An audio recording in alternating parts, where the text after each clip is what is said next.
Tractat de geometria dirigit a les joves menestrals de Menorca. Reunit per un menorquí aficionat a l'avantatge de dits joves. L'intent en què s'ha reunit aquest tractat de geometria no és per mostrar regles i operacions que no siguin estades ja mostrades per la major part de diversos autors, si sols per mostrar amb idioma vulgar les mateixes operacions abreviades sense demostracions. Pasqual Calbó era un jove menorquí que va tenir la sort de conviure amb un pintor italià, Giuseppe Chiesa, a l'illa, amb el qual va tenir oportunitat de tenir una primera formació com a artista. Probablement per això va tenir oportunitat d'anar a continuar els seus estudis a Itàlia, on va passar uns 8 anys, 4 anys a Venècia i 4 anys a Roma. Inicialment pensaven que es havia format com a pintor, com a dibuixant, però cada vegada veiem, a través de la seva obra científica, que es va formar en moltes disciplines. Es va formar en perspectiva, es va formar en matemàtica, en arquitectura, totes les disciplines que una acadèmia europea d'aquella època donava. Quan ell torna a Menorca el 1780, es troba ja en una situació prebèl·lica que s'acabarà resolent en la dominació espanyola del 1782 al 1798. En una època on el català estaria prohibit, però en canvi Menorca, en les diferents dominacions estrangeres, havia tingut llibertat per emprar-lo, Calbó empra el català per posar a l'abast de la gent de Menorca aquest coneixement científic. Ell impulsa un gran projecte educatiu pensant en la joventut menorquina.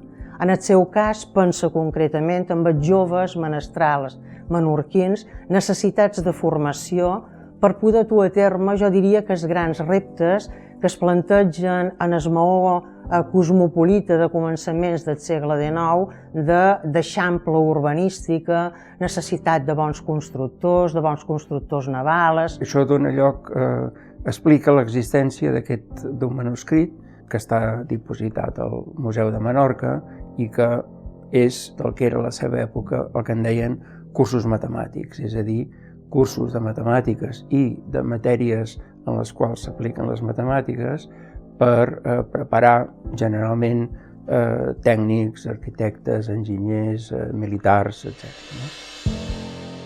Mètode de mesurar el curs d'un riu, d'un camí i de la vora d'un bosc. Per mesurar i fer el pla del curs d'un riu, s'aplanten piquets en cada àngol o colzada més reparable, com en A, B, C, D, E, nombre 1. S'observa amb una bússola la línia AB de quant de grau s'aparta del nord, que se suposa la línia AN, i se mesura la llargària de AB. S'observa BC de quants graus s'aparta del nord BN i se mesura BC. Se repeteix aquesta operació a cada àngol i després de mesurats aquests i les distàncies se podrà fer el pla en paper, com se segueix.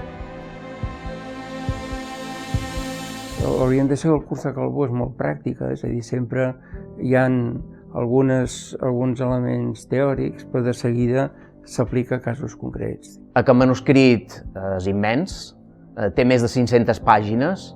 Aquesta obra està superpulcra i té una cosa que li dona un toc especial d'altres manuscrits, que són els seus dibuixos. Són gairebé gravats que van representant des de la matemàtica fins a la física i acabant a l'arquitectura. Crec que des d'avui lo important de Calbó és veure una persona que no es tanca només en un camp, com eres de la pintura, una persona que posa la seva formació a l'abast dels seus compatriotes, de la gent i sobretot dels joves, i que d'aquests joves, els anys següents, sortiran persones brillants. Editar l'obra científica de Pasqual Calbó jo crec que és un deure històric, un deure històric de coneixement del passat, però també de compromís cap al present. Acollir aquest repte vol dir oferir aquesta obra des d'un doble interès. Per una banda, és una obra que interessa els científics, però clar, després es converteix en una obra clau per als filòlegs. El cas és que un text, diguem-ne, més avançat com aquest no existia, entre altres coses, per això, perquè els intel·lectuals i catalans, valencians, etc., havien renunciat. No hi ha cap altre curs semblant a aquest en català. Evidentment, de l'època no n'hi ha cap i no hi deu tornar a haver cap més semblant fins al segle XX. Moltes figures o operacions serveixen per diversos arts i oficis.